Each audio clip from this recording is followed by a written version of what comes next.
Okay, well, it's musicians in bars getting beer, and I've got Mike and Randy from 2600. 600. They're going to be playing at the Opera House May 15th. Yeah, they want to put my beer down. It's bad luck to put it down after a cheers, right? That's right. Well, we'll hold. We'll at least take a sip. Yeah. At least take a couple of sips. A couple of sips. We'll do that again. 2600 at the Opera House, May 15th. Tell us about the show. Well, we love the Opera House. It's such one of the most awesome stages in the city. Unfortunately, it's really hard to fill that damn place. Because you need, about 800? Holds 850. 850? Yeah. We'll be lucky if we get 8. Is it just you guys? No, it's like one of those big bills, like, I don't know, like 37,000 bands. I think. Yeah. There's 11 right now. Friends with the other bands? Is there anybody on there? I don't. Not yet. Not formally friends. Not yet, but we will be. We've networked with a few online, but not. I know Simple Damn Device. Right, they're the ones. We know them. Actually, yeah, we met them on a where was it? A U.S. web radio station. Right on. Yeah, we've been online on radio. And they asked for us on this bill. Oh, that's great. So that's how we ended up on these shows, because Simple Damn Device hooked up with a booking agent and got a hold of us on Twitter and said, we want 26. I think that's how it went down. We want 2600 on this bill. So That's great. I also know Andy from Black Suit Devil. Right. I've been hearing wicked things about those guys. Good guy. So here's the CD. Tell us about the CD. Well, entirely self-produced in our basements. Our lead guitarist Mihai Tresca was the producer of the record. I co-wrote most of the stuff with him, and our Randy and Jim, our bass player drummer, wrote some of the material as well. And we spent 18 months of toil making that sucker. I think we did the calculation. It was approximately, all told, about 3,000 hours of production, which would have put us in the $500,000 range. Leisure production. Yeah. But we did it for free. So where are we? What are we doing here? Rivoli. We're at one of my favorite venues in Toronto. Probably the stage I've played the most in, in almost 30 years of playing live.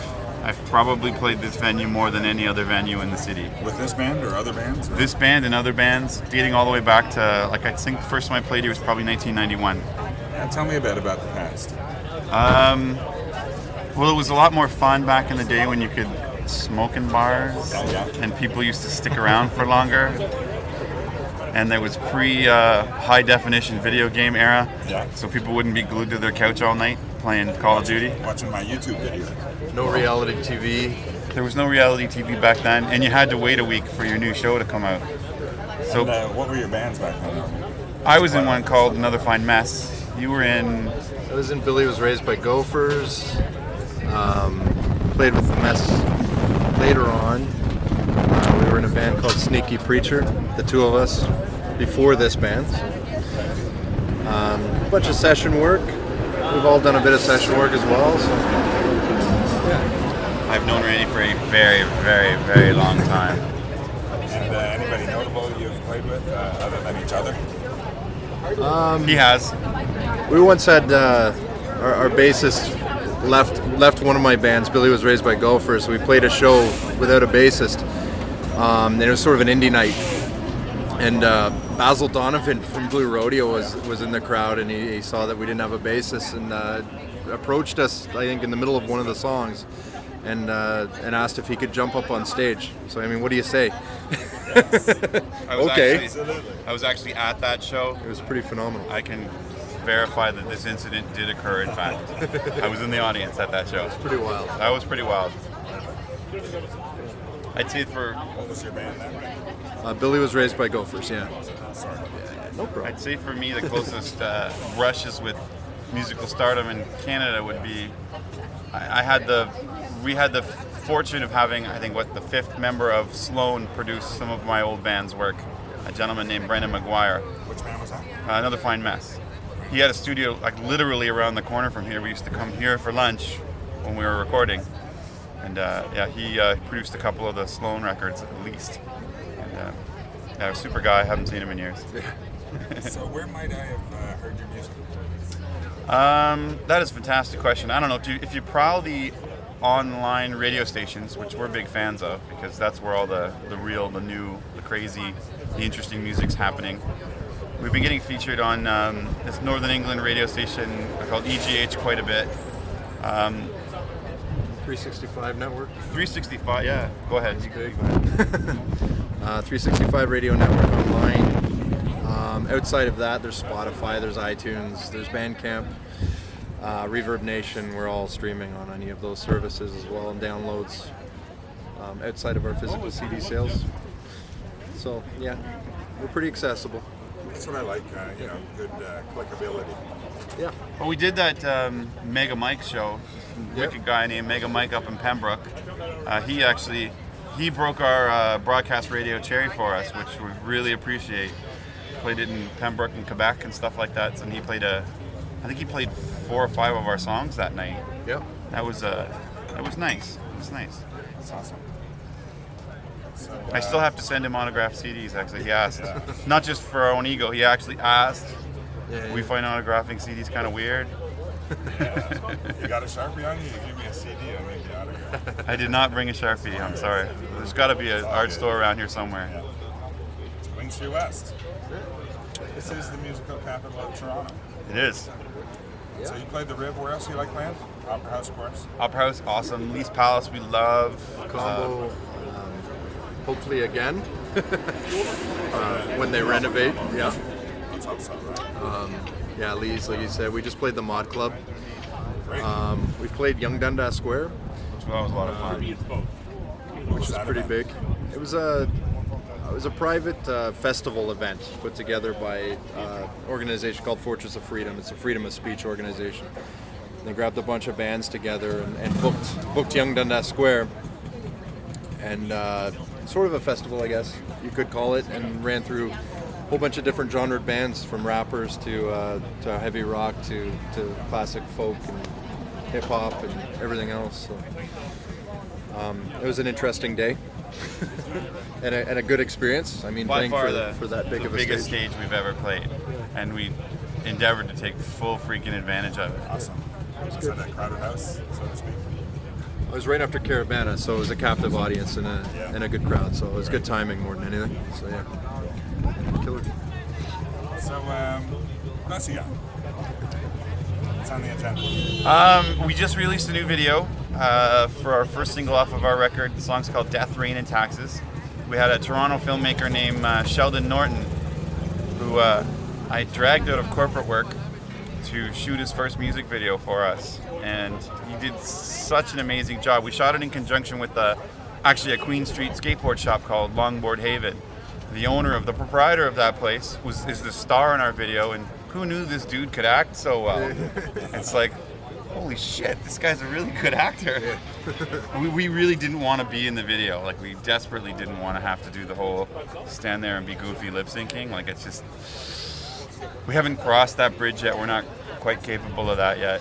So we wanted a little mini movie with a story arc and some emotion, and our director came up with this crazy concept to incorporate longboarding, which I have to admit I hadn't even heard of at the time. You had, but Yeah. I hadn't even heard of it. I'm not, savvy on the whole skateboard scene. And they actually dragged me out to the shoots, so I drove the stunt car and the camera car, almost destroyed my car on the set of the video, the end of December, whipping down these back alleys in like the multi-million-dollar homes in the northwest of Toronto. And this guy's, on a skateboard in the middle of winter, tears streaming out of his face. They're freezing immediately. I've got the cameraman hanging out the window of my car, just his ass and his legs inside the car, and I'm holding on to him while I'm trying not to run a swipe down the cars parked on the side of the road. It was, I mounted the curb a few times, thought I popped the seal on my tire. Damn it if it wasn't worth it. That's awesome. So much fun. That's great stuff. So that's the making of the video. Yep. And, We did a lot of breaking and entering on that video too. We broke into numerous parking garages around Toronto to get. We went out with this mob of longboarders. So the night started out as a video shoot and ended up as a longboard jousting affair. So, here it is, this crew of like 3, right? Fast forward 2 hours, there's 50 kids aging from, 16 to 50 with all of their gear trying to find a place where they can joust. And we ended up at a garage, So on their boards, they joust? They get a place where it has a nice drop with a crossover, and they're wearing helmets. It's fairly safe with poles with boxing gloves on the end, and they just smash into each other. It was amazing. There's one on my Instagram channel, but it was so much fun.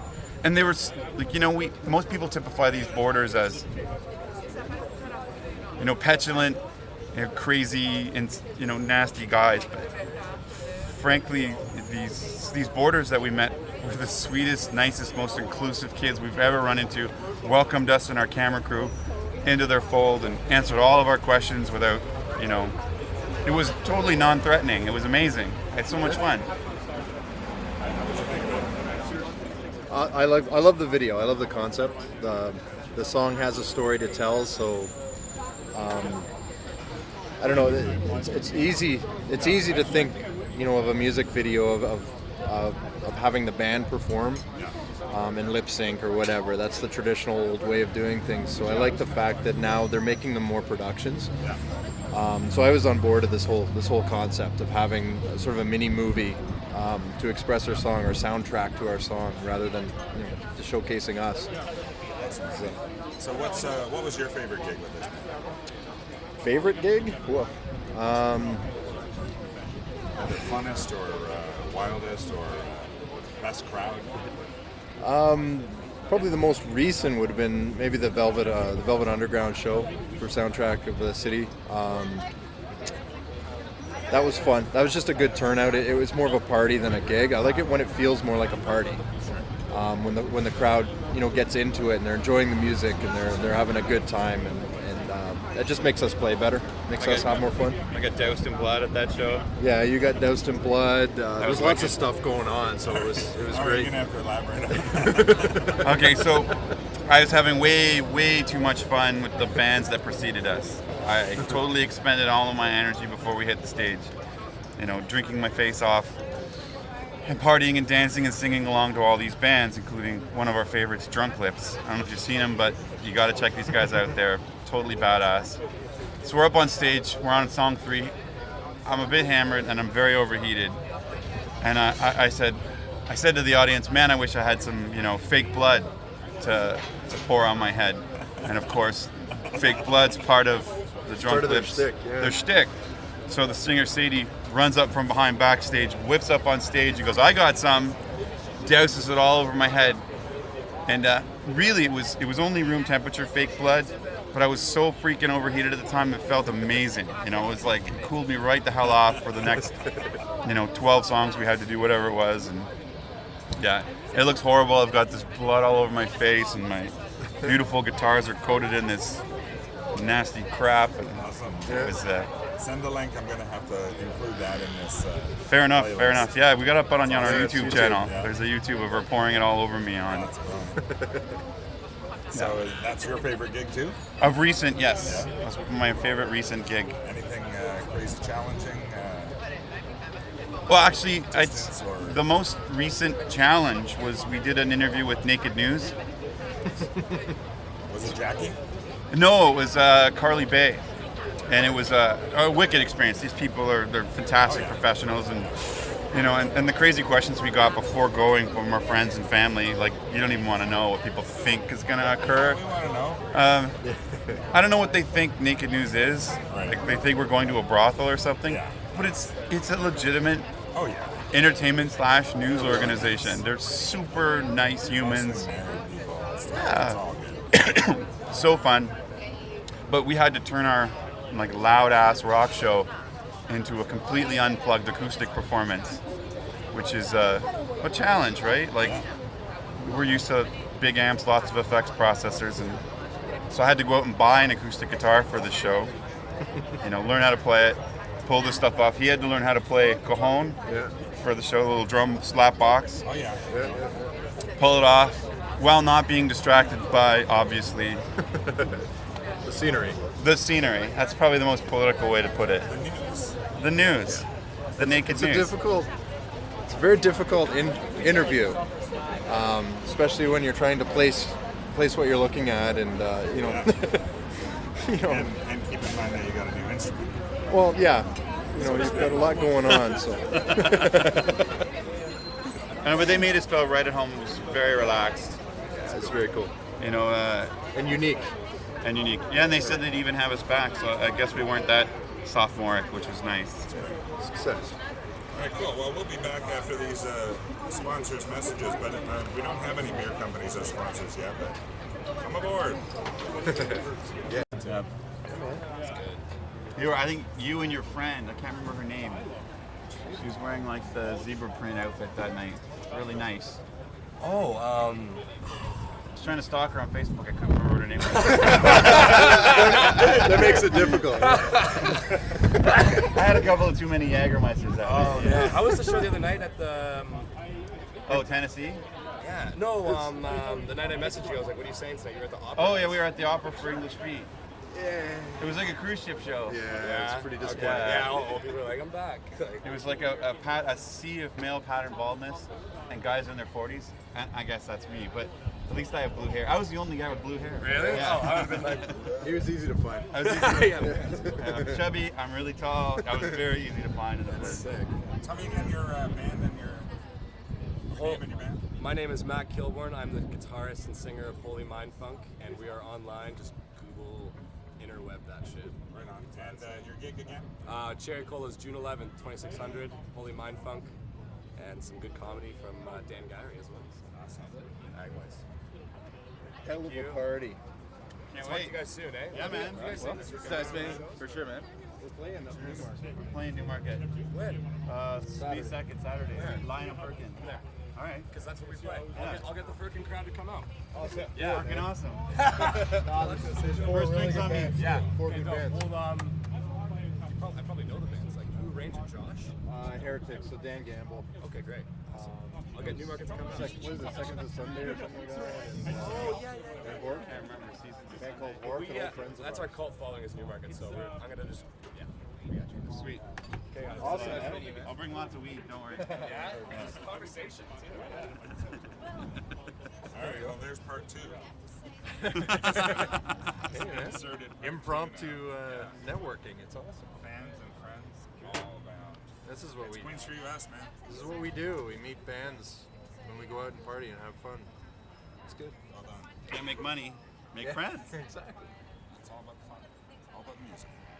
All right, we'll be back. So where else have you played that you really like? Well, I haven't played it recently, but there's in the joint Toronto called Sneaky D's, and it's not the greatest of great places, but it's a great place because no matter how bad the night goes, you know at the end of the night you're gonna get some badass nachos and a chimichanga, and we actually kind of. It's a stupid thing, you know. I'm not a small man, and we tend to book shows at places that have good food because no matter how bad the night goes, we're gonna get our eat on. Yeah. Where else? Oshawa? We've booked the Atria because it's got a poutineery 2 doors down and a kick-ass meatball sandwich. Where else? The Opera House has a pretty decent little joint attached to it as well, so that's always good. Mid-gig poutine snacking. What's that? There was geez, I was just there. Rhino and something in Oshawa. No, I haven't been to that Buster place. Rhinos. Oh, but yeah, I've heard of that place Yeah. too. And there's the Right Mustache across- Club. Yeah, and, right across from it. I mustache you a question.